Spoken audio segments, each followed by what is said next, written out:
ఈ bio research యజమాని తిరుపతిరావు గారు. అయితే ఈ క్షేత్రం అనేది పూర్తి స్థాయి ప్రకృతి వ్యవసాయ క్షేత్రము. అన్ని రకాల పంటలు అంటే అగ్రికల్చర్, సెరికల్చర్, ఫ్లోరికల్చర్ అండ్ హార్టికల్చర్కు సంబంధించి 4 రకాల వ్యవసాయ విధానాలకు కూడా జీవామృతము అంటే జీవామృతము తయారు చేయాలి, అది గొప్పది. కానీ దేశీ గోమాతల కొరత వల్ల అది తయారు చేయలేని దుర్భిక్ష పరిస్థితుల్లో మనం ఉన్న పరిస్థితుల్లో ఈ పలుపత్ర ద్రావణం అనేది తయారు చేస్తున్నాము. ఈ పలుపత్ర ద్రావణం తయారీకి కావలసినటువంటివి ఈ మన పరిసరాల్లో అందుబాటులో ఉన్నటువంటి ఆకులు, వీటితో పాటుగా పచ్చిమిర్చి, వెల్లుల్లి, పొగాకు కాడలు. అయితే దీంట్లో భాగంగా ఏంటంటే ఇది ఎన్ని విధాలా పనిచేస్తుందంటే గ్రోత్ ప్రమోటర్, అదేవిధంగా పెస్టిసైడ్స్, ఫంగిసైడ్స్ మరియు సూక్ష్మ పోషకాల లోప నివారణకు కూడా ఉపయోగపడేటటువంటి ప్రక్రియ ఏకైక విధానమే ఈ పలుపత్ర ద్రావణం.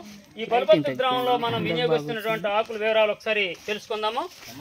ఒక 200 లీటర్లు ఈ నీరు పెట్టే సామర్థ్యం గల డ్రమ్ములో మనం తయారు చేసుకోవాలనుకుంటే ఇప్పుడు మొట్టమొదటిగా నత్రజని స్థిరీకరించడానికి నత్రజని తయారీకి గాను మునగాకులు, అదేవిధంగా వెదురాకులు, వీటితో విధంగా బలవర్ధంగా ఉపయోగపడడానికి అతిబల ఆకు, తర్వాత దీంతో పాటుగా మనకి సూపర్ నేపియర్ గట్టిని కూడా నత్రజని తయారీలో వినియోగించుకోవచ్చు.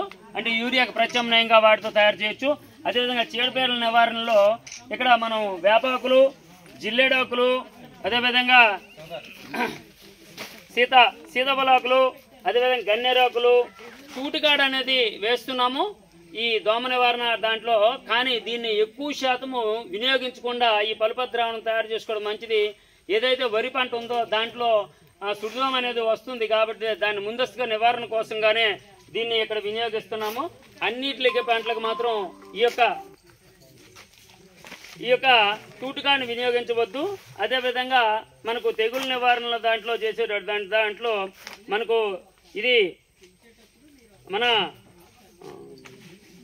మురిపిండాకు, దీన్నే కుప్పింటాకు అంటారు. ఈ కుప్పింటాకుని వినియోగించడం వల్ల అతి ప్రమాదకరంగా రైతులు హార్వెస్ట్ చేయడానికి ముందునే అతి ప్రమాదకరంగా పులి తెగులు వస్తుంది. దాన్ని నివారించడంలో చాలా అద్భుతంగా పనిచేస్తుంది. దీంతో పాటుగా ఇది వావిలాకు తర్వాత ఆముదం వేస్తున్నాము. ఆముదం తర్వాత మారేడు. అసలు మారేడు అనేది పూర్తి స్థాయిలో మనకు అందుబాటులో ఉన్నట్లయితే వరి వ్యవసాయ సేద్యంలో ఈ ఒక్క మారేడుతోనే సుమారుగా అన్ని రకాలని ఒక ఇస్ప అట్లాంటి దాన్ని తప్ప ఉల్లికోడు వాటిని తప్ప తక్కువ వరి వ్యవసాయ సేద్యంలో అది ఉపయోగించగలిగింది. దాన్ని మనకు అందుబాటులో లేని వల్ల దీన్ని కూడా ఒక్కొక్క కేజీ మాత్రమే తీసుకుంటున్నాము. అదేవిధంగా ఇక్కడ బొప్పాయి ఆకులు తీసుకుంటున్నాము. బొప్పాయి ఆకులతో పాటుగా తులసితో పాటు ఇది సిమ్మన ఆకు అంటారు. దాంతోపాటు నేరేడు ఆకులు. ఈ విధంగా మన భూమండలంలో దొరికే అన్ని రకాల ఆకులు వినియోగించవచ్చు. సూక్ష్మ పోషకాల లోపాల నివారణలో మెగ్నీషియంకి లోప నివారణకు గాను ఈ ఏదైతే వెంపలి ఆకు ఉందో దీన్ని వినియోగించాలి. అదేవిధంగా వీటితో పాటుగా ఈ మనకు అన్ని రకాలుగా ఉపయోగించుకోవడానికి చీడపీడల నివారణలో మరి పొటాషియం అందుబాటులో ఉండడానికి గాను ఈ యొక్క పొగాకు కాడలు రొద్దు కానీ పొగాకు కాడలు కానీ లేదా పొగాకు కానీ దీన్ని వినియోగించాలి. దాంతో పాటుగా మనకు అందరికీ తెలిసిందే పురుగుల నివారణలో ఉపయోగపడినటువంటి ఈ చిల్లీ పేస్ట్ అంటే పచ్చిమిర్చి పేస్టు, ఆ తర్వాత వెల్లుల్లి పేస్టు. ఈ వెల్లుల్లి వల్ల మనకు తెలిసిందే సల్ఫర్ అనేది రిలీజ్ అవుతుంది.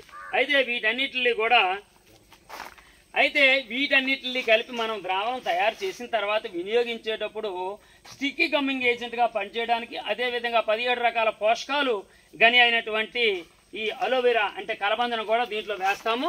ఇవన్నీ కూడా పరిమాణం ఏంటంటే ఒక్కొక్క రకము ఒక్కొక్క కేజీ తీసుకుంటాము. తీసుకునేటప్పుడు మనము ఉదాహరణకి ఇక్కడ మనం వినియోగిస్తున్నవి ఒకసారి చూడండి. నత్రజనికి సంబంధించి 2 వాడాము, పెస్టిసైడ్ ఫంగిసైడ్కి సంబంధించి సుమారుగా 8-10 వాడాము. అలాగనే దీంట్లో బలవర్ధకాలకి స్టిక్కీ గమ్మింగ్ ఏజెంట్గా ఉండడానికి మనం అక్కడ ఏదైతే ఈ కలబందని అలోవెరాను వినియోగించామో వీటితో పాటు చూసుకుంటే ఏంటంటే ఏకదళము ద్విదళము మనం ఎలాగైతే కాంబినేషన్ పెడతామో అలాగే నత్రజని భాస్వరము పొటాషు మూడింటికి ప్రత్యేకంగా వేరువేరుగా తయారు చేయవలసిన అవసరం లేకుండా అన్ని రకాల పంటలకి అంటే అగ్రికల్చర్, సెరికల్చర్, హార్టికల్చర్ మరియు ఫ్లోరికల్చర్ అన్ని రకాల పంటలను సేద్యం చేయడానికి ఏకైక అస్త్రము ఇది. 2017 సంవత్సరంలో నేను నా ఓన్ ఫీల్డ్లో ట్రయల్ చేసిన తర్వాత నుంచి 2015లో కృష్ణా జిల్లాలో దీన్ని కొనసాగించాము, ముత్యాల కోటయ్య అనే ఒక రైతు దగ్గర. ఆ తర్వాత నుంచి నేను విజయనగరం బదిలీ అయినప్పుడు 1920 అక్టోబర్ 18వ తారీఖున అక్కడ జిల్లేడు ప్రారంభించాము. అక్కడి నుంచి పలుపత్రాన్ని ఇప్పటి వరకు మేము వినియోగిస్తున్నాము. ప్రధానంగా అన్ని రకాల పంటలకి అన్ని దశల్లో దీన్ని వినియోగించవచ్చు. సార్ ఇందాక చెప్పారు శివచక్రం సార్ ఏంటంటే ఫ్లవరింగ్ స్టేజ్లో దీన్ని వాడినట్లయితే మస్టన్ షూట్గా ఏ తాలూకా మీరు ద్రావణాన్ని కానీ కషాయాన్ని కానీ వినియోగించినట్లయితే అది ఫ్రూట్ డ్రాప్ అయ్యేటటువంటి డేంజరస్ సిచ్యువేషన్ ఉంటుంది. బట్ ఈ పలుపత్ర ద్రావణంలో మాత్రం అట్లాంటి పరిస్థితి లేదండి. ఇది మా ప్రాక్టికల్ ఎక్స్పీరియన్స్ సిన్స్ 4 years. దాంతోపాటుగా లాస్ట్ ఇయర్ ఎస్పెషల్లీ చిన్న కమతాలు కాకుండా ఒక రైతు తాలూకితే 43 ఎకరాల వరి సేద్యం చేశాము. అప్పటి నుంచే మిత్రుడు మన సోదరుడు తిరుపతిరావు గారు గత 3 సంవత్సరాల నుంచి మా తాలూకు సంభాషణ ఫోన్లోనే జరిగింది. గత సంవత్సరంకే నేను ఇక్కడికి నేచురల్ ఇది సపోర్ట్ కోసం రావడం జరిగింది. అప్పుడు కూడా ఈ క్షేత్రం గురించి మనం మాట్లాడేటప్పుడు ఏంటంటే అన్ని రకాల పంటలు పండించడానికి ఉపయోగపడేటువంటి ఏకైక అస్త్రం ఏంటండి?